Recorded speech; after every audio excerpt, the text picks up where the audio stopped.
I recently made a full-blown jacket in purple, fully lined, zipper, the works, and I've decided to simplify it, make an unlined sleeveless version. I think I cut about half of the sewing time. Hi sewing friends, I'm Karina from liftingpinsandneedles.com. Welcome to this channel that is all about sewing. We're a little bit back into jacket sewing. I really had to get it out of my system. If you've watched one of my previous videos, I made a Winterthur jacket from Itch to Stitch in a royal purple with the most beautiful cotton print lining inside. So gorgeous. It is a longish video because I did show you how to sew the most important parts of the jacket, like adding on the zipper, sewing the main shell to the lining, putting it all together and bagging it out. So it is a little bit of a longer video, but I think it's really useful content if you want to take the plunge and sew a beautiful jacket like this. So I'm not doing a pattern review. All of that is in the previous video. Go ahead and watch. Pretty comprehensive with a lot of work into it. The Winterthur jacket is still 20% off during its release week. So the week is still not over. You can still purchase it for less through tomorrow, Wednesday the 23rd. Midnight-ish. So find my affiliate link down below if you'd like to get your pattern. And disclaimer, as always, I do receive a small commission if you buy through the link. It doesn't cost you anything extra, and that is one way I make an income, by doing all of this sewing content on YouTube. And it is a jacket that is not going to take you 1 hour to sew, not even 1 day. I would say like put away around 3 days to do it, 1 to cut and then the other 2 just to take your time and put it all together. So worth it, so worth it. I had to get it out of my system. It's really hard for me to go and repeat a pattern. It was also impossible for me to sew 2 versions for this pattern release, like to have them ready in that day. You know, sometimes I sew 2 dresses or 2 tops, you know, because they are projects that don't take that long. But I really wanted a sleeveless one, like so bad. So I had my pattern pieces there, I had the construction still in my head, and I thought, just do it now, Karina, just do it now. So I'm really excited to share my simplified sleeveless Winterthur jacket. So there are a few pieces missing from the original jacket. I don't have any of the lining pieces inside because this jacket is unlined. So there's maybe 1 extra piece I had to create for that, and that was a back facing. We already had a front facing with the lining of the jacket anyway, so I could just use that one. And so I'm just going to show you tiny tweaks that you need to do to make sure everything's going to work out fine if you want to go ahead and try an unlined version. I wanted to shorten my jacket by 4 inches. I knew I wanted to do that because laying the pattern pieces roughly on top, I knew they weren't going to fit unless I made the jacket a little shorter. I tried on my purple jacket and just looked and saw how much I could take off. I thought 4 inches was enough. I want to make my jacket 4 inches shorter overall, so I'm going to make that adjustment above this area of the hem. I want to keep this the same. So I drew a line there and I drew a line here. The distance between there is 4 inches, so I'm just going to fold this line to meet that line there, and I'm just going to overlap, and I got rid of 4 inches, and that's how I'm going to cut my pieces. So the center front, the side front, and the back piece. Just a little thing on the front facing and creating the back facing, which is so easy. What I have here is the bottom of the center front piece, and this is the facing piece. So the original facing piece has this little curve, and it's got to do with the way that you bag it out, and it's attached to the lining. So that's perfect. Cut it out this shape if you're doing the lined jacket, but if you want to do one that's not lined and where you would just have the facing inside, then you need this to be straight. And then I just made sure that this facing turned out to be the exact same length as my new piece, and that this edge of the facing is straight, just as this one. So I just folded the excess away like that here. If I put the facing right on top of the center front from the bottom with the edge straight, and I start going up, you can see they're gonna match exactly right here on the top. That's how you want your facing to be if that's the only way that you're going to finish it and you don't have the lining here. This is my back yoke piece, and this is the front facing. Now I want this width of the shoulder seam of the facing to have the same width as here. So what I did was place this one right there, and I made a line right here. That's how I know that the back facing I'm creating is going to have the same width as the front facing that already exists in the pattern. So then I just did this line by eyeballing, and then this is going to be my back facing. I'm not going to chop up my yoke piece. I'm just going to transfer that onto another piece of paper so that I can cut that out, and that will be interfaced as well as the front facing. Now when I made the muslin for my jacket, that I've shown in the previous videos. One of my goals was to check how this armhole was going to fit. Just as is, you know, it's going to have a sleeve. So I just wanted to see how it was, if I needed to do anything to it. And it was okay. It had my cup size, so I didn't have like pleats and folds and gaping here, nothing. All I wanted to do was just bring it in here a little bit. I'm just going to show you that on the pattern piece. Super, super easy. From trying on my muslin, I knew that the original shoulder width that's supposed to have a sleeve was just a little wide for what I wanted. So when it's sleeveless and there's no sleeve attached, I just bring it in from here. I want to bring it in by about 5/8 of an inch on the top. And then I'm just going to eyeball a line like this until I blend in with the original curve here. And I'm not going to cut up my pattern piece when I'm cutting out fabric. I'm going to use a tracing wheel and tracing paper to mark my narrower line there on the fabric, and then I'm going to cut it. This time I chose the most amazing royal blue. I found a really nice cotton from my stash, lightweight quilting cotton that I bought specifically for these things. If you want to see some cottons I got recently, I do have a really fun haul and a little bit of a series on quilting cotton and garment sewing. Some of us aren't quilters, but we can use that type of fabric for details like I'm going to use in this jacket. So I'm going to link you that video down below, maybe you're interested. But let's go ahead and see some sewing. I'm going to show you the pattern pieces, general construction, how to construct these lined pockets and flaps onto the jacket, how to unite the main jacket with the facing. You know, there's no lining in there. So let's see.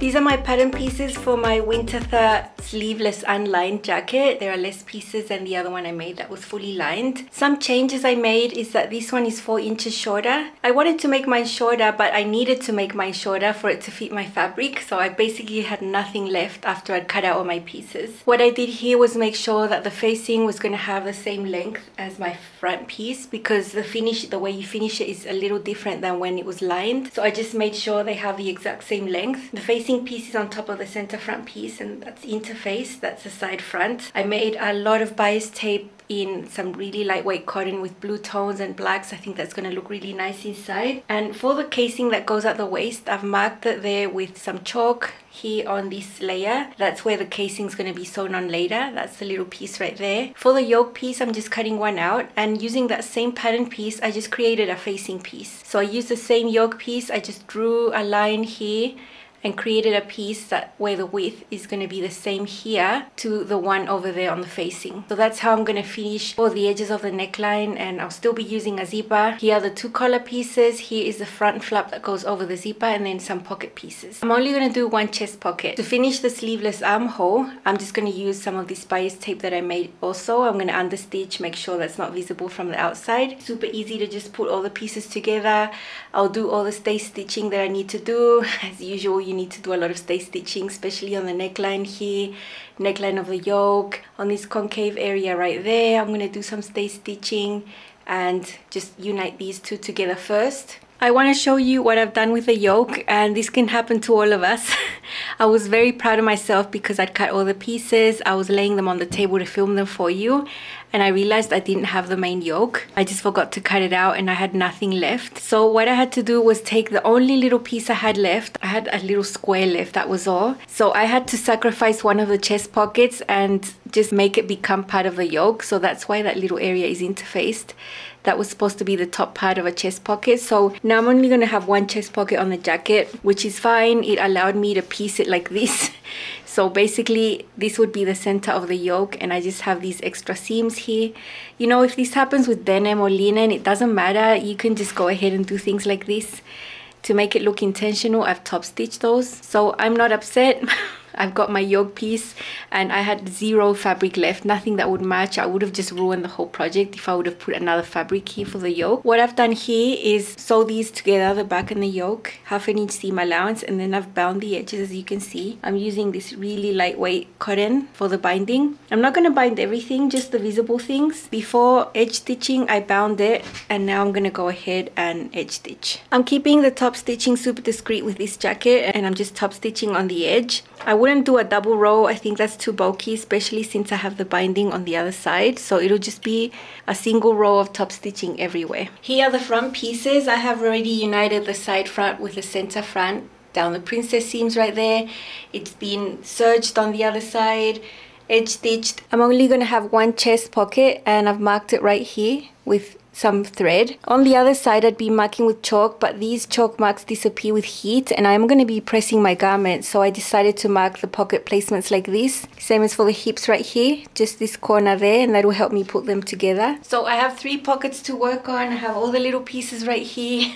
These are lined pockets with flaps. They are going to take a little while, but not that much. Got my lining pieces right here. This lining piece is not a square, it's a rectangle, so if you put it like this, you see you're going to have excess of the main. That's not how it goes. It goes like this, so you have to have the same width there. Make sure you're putting them right sides together, the lining with the main, and we are going to align these right here on the top.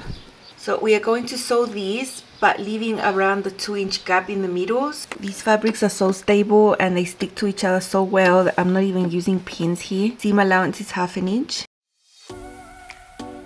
I'm just going to repeat the same step with a smaller chest pocket here so you can see.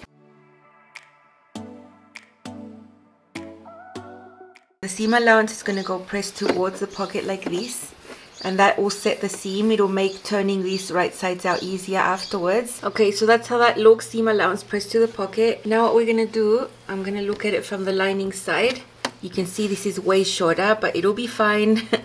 Take this other end that's free and just meet it to the bottom right there, and you can see that this is going to create that fold right here. That's why this area is interfaced. You can see it's right on the edge right there. That's where the notches were. And now having the bottoms match, we need to sew these 3 here, across, and then back up. Here we've sewn these 3 edges, and before I turn this right sides out, I'm just going to trim it down a little bit. Now I'm not going to lie and say that flipping this right sides out is super easy, because it's a little bit fiddly. It's nothing complex, but getting the corners just right and doing it all through this little opening, yeah, it'll take a bit of fiddle time. I do think having a pocket that's lined is nice on a jacket rather than just having a simple pocket with the edges folded in. This gives it a little bit more weight and structure, and I think this is only fiddly part of the whole jacket really. Hold it firm and flip. So I'm going to keep fiddling a little bit more. I'm going to give it a really nice press, and then we can just do a slip stitch to hold that together. Here you can see I'm pressing these pockets. I have my silk organza on top. I'm really taking care not to press directly. Let's just top stitch all these patch pockets with 1/8 inch seam allowance. Here is the chest pocket.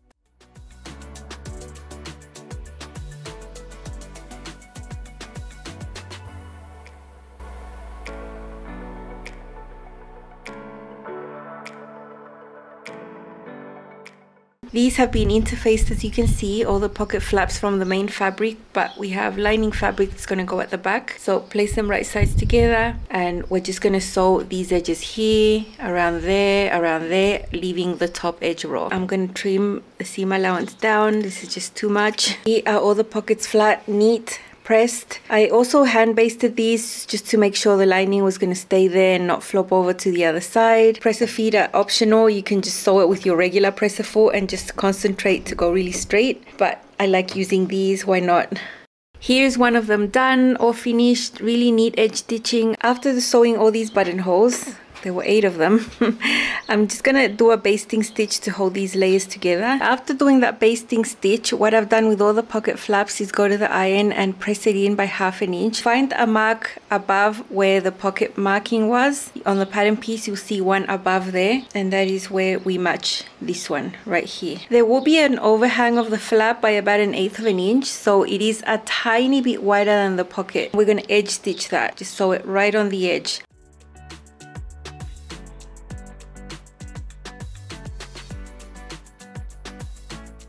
There it is, edge stitched super neatly, but then we have all this seam allowance in there. Be careful you don't trim something you don't want to trim. I'm gonna leave it pretty small here, about 1/8 inch. Now this flap is gonna cover that, of course, and when we top stitch again, all this raw area is gonna be nice and enclosed within this next seam.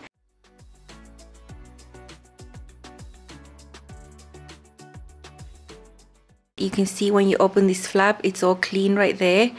That raw edge that we had trimmed away is tucked inside there. I've got the 2 front pieces ready. Now, general construction, super simple seams, shoulder seams, side seams. After sewing the main seams, shoulders and side seams, I have just pinned the interface collar along the top of the neckline right there. It's really easy, it matches from one edge to the other. So I'm going to sew this with the interfaced collar on top and the neckline on the bottom, and you can see there's a notch that matches the shoulder seams right there, and I've made a little mark on the center back. Then you trim it and you snip it and you press the seam allowance down towards the jacket.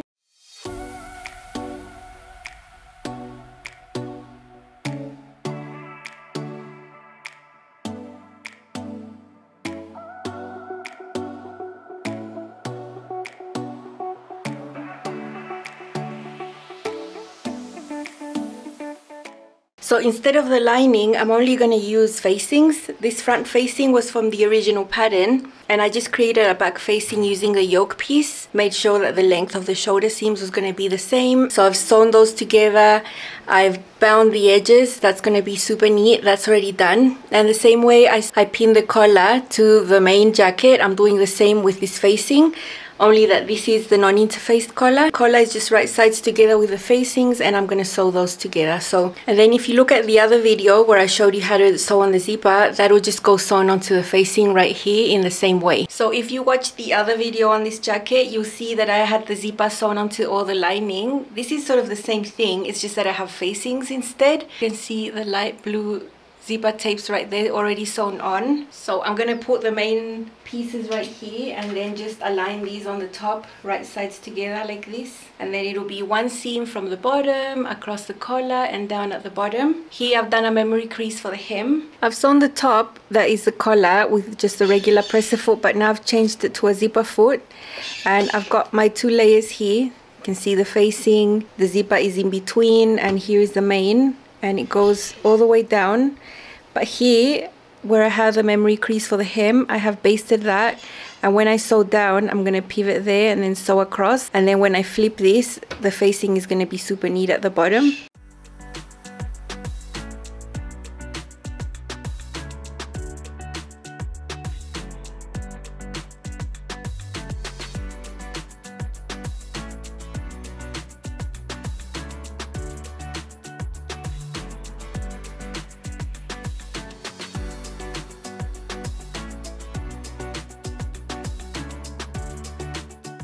Here you can see where I went down and then started again across there, but I'm going to trim some of this away up to there. So before the seam ends, I'm going to fold this like that.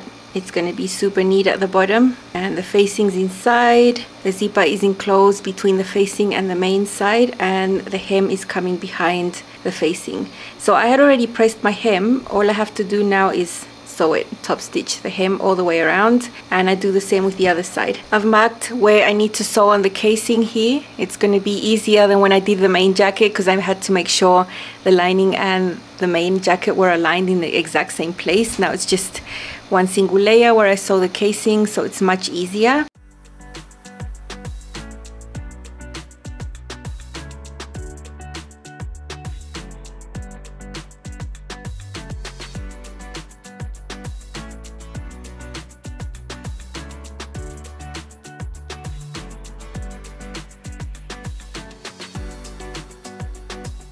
I want to remind you that I already have really good videos on the channel that are going to help you with some of these stages. Like for example, in the previous Winterthur jacket video, I showed you exactly in detail how to sew on this zipper. In that case, we were sewing it onto the facing in the same way I did it here. It's just that with the other one, I had all the lining attached. And in this case, I don't. I just bound the edges of the facings, but the technique is exactly the same. So go ahead and see it there. If you want to make yourself your own bias tape, which I use to bind some of these edges and to finish my sleeveless armholes, you can make it continuously. Just use a square and just make a lot of yardage if you have enough fabric. And I do have a really detailed video about that. Otherwise, you can just cut strips 45 degrees and just cut them on the bias. The finished width of my bias tape was 3/4 of an inch, and that was enough width for me to fold everything and bind everything, do it all there. And you know, for binding sleeveless armholes or necklines, I also have a super detailed video where you can see how to do it step by step. I'm just going to show you a little bit of the original so you can see the differences.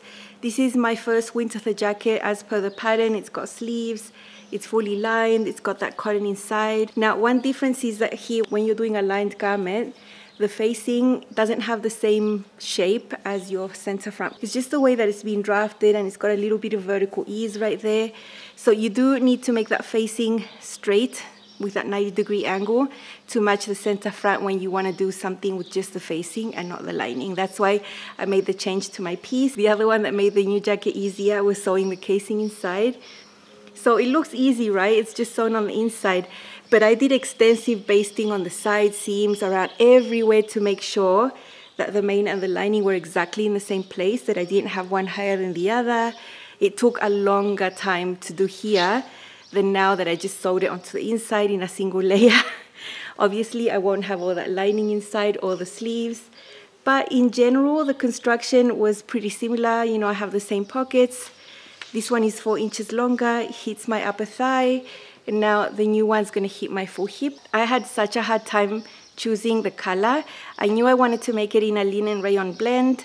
55% linen, 45% rayon. I have quite a nice variety of colors in my collection of linens. I was thinking, do I make it green? Do I make it pink? Do I make it brown or black? Oh my gosh, it's just, yeah, I settled on blue just because I really love the color. I also had a blue zipper, which was awesome. And it's just so gorgeous inside with the pieces that were bound. I'm really selective about when I do Hong Kong binding-ish, when you bind everything. And I would only do that if the garment is super simple and most of the seams are sort of straight-ish. I would never want to bind princess seams, for example. I just think that's really bulky. And you know, what's the point of having a beautiful seam inside if when I press it, you're going to see the bulk of that cotton inside? No, thank you very much. So I did bind some straight seams, like uniting the yoke to the back. You can see I have a sneaky yoke with pieces. It's made out of 3 pieces. It was the only way I could get myself a yoke piece when I forgot to cut it out. Happens to all of us, but this hadn't happened to me in a really long time. It just goes to show that I think I need to sleep a little longer. But I was so happy I was able to save it and make myself a yoke. I was really, really concerned because I was looking in my stash and I had nothing to match. And I knew if I put like a navy yoke or anything else, it just would have ruined the whole garment. So relieved when I was able to just get a chest pocket and just sew it onto these little tiny scraps to make the yoke piece, make it intentional, do some top stitching. So it was a big relief when I figured it out and I fixed it. Otherwise, here it is. I only have 1 chest pocket. You saw how to sew those. I have mine with buttonholes and metal buttons. In this case, I used silver metal buttons. I did bring the positioning of these hip pockets by 1 1/4 inches or 3 centimeters. That's because my jacket is shorter. If I hadn't have brought them up a little, they would have been right at the hem. That's not the point. So I did think about that when I was sewing my jacket. And it's so beautiful. Look inside, there's that casing. I found this type of thing to put in here. It's like a flat cord, which I really like. Now these things that adjust it, I just have 1 pair, so I had to take them off my purple jacket to put them in this one. So I guess for now I'll just be using them, like taking them out when I need them.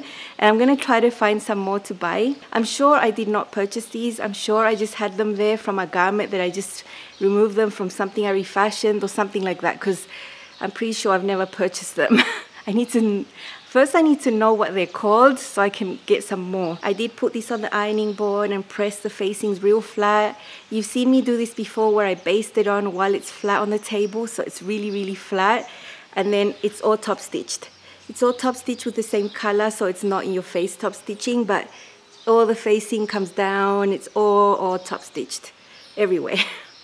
You saw how to sew the flap, right? So it's sort of the same technique that you sew this front flap on. So you fold it first, edge stitch, and then trim away the seam allowance inside, and then sew it down again. So it's sort of the same thing, and it's the last step for constructing. Sleeveless armholes with bias tape inside. Really nice lightweight cotton, I think worked really well, and was really able to mold to the curves here. So I think that worked amazingly. And I'm just over the moon with this. So beautiful. You saw how this was finished at the center fronts. Super neat. The hem comes behind. So I finished the center front and then I actually top stitched the hem. I'm excited to show you the jacket style 2 ways.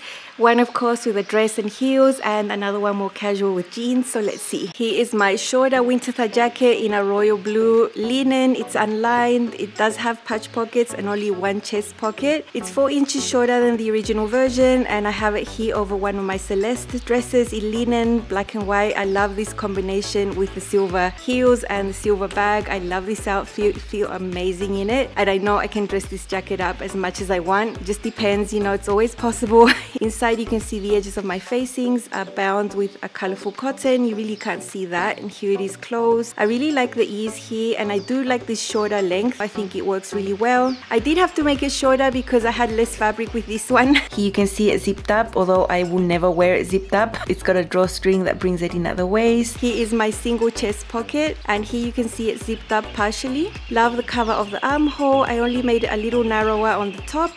Otherwise it fits really well. It's finished with cotton bias tape I made, and it's really neat inside. At the back you can see my yoke. I had to piece that, so it's made out of 3 pieces. Run out of fabric, so I really love it. I think it's a great addition to my wardrobe, and I can't wait to wear this out in the real world.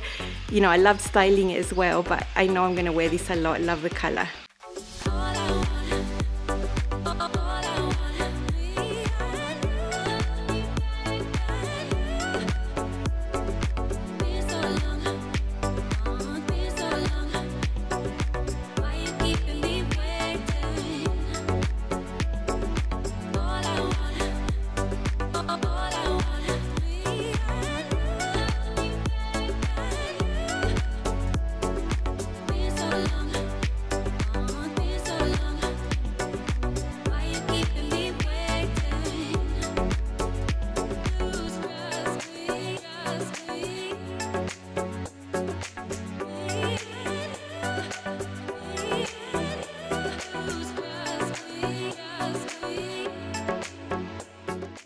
Here is the same jacket styled with jeans. These are the Mountain View pull-up jeans, stretch jeans, and I just have a simple black top underneath, a colorful scarf, a blue bag, and this is a casual way to wear something sleeveless for the in-between weather, you know, when you don't need that much warmth. And I think the long sleeves of this top are fine. This is perfect for my winter, and I just really love this casual look as well that is possible with a sleeveless jacket like that. It's not just for hot weather, you know. Love it so much.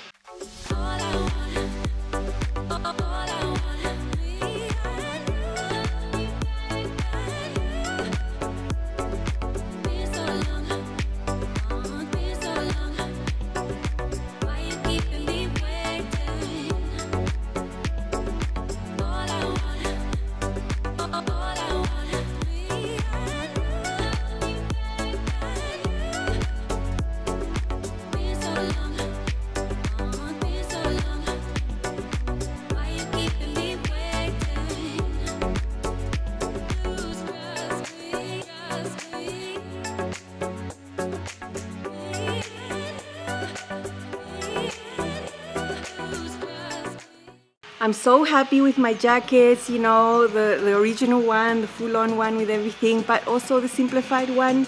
This one took less time to sew, but it's just as nice. It still has all the details. It's just unlined, shorter, and it's missing the sleeves. So lovely, so happy with them. I'm sure I'm not done with this pattern. I'm sure I'm gonna make it again. It's just such an amazing pattern. It fits so well.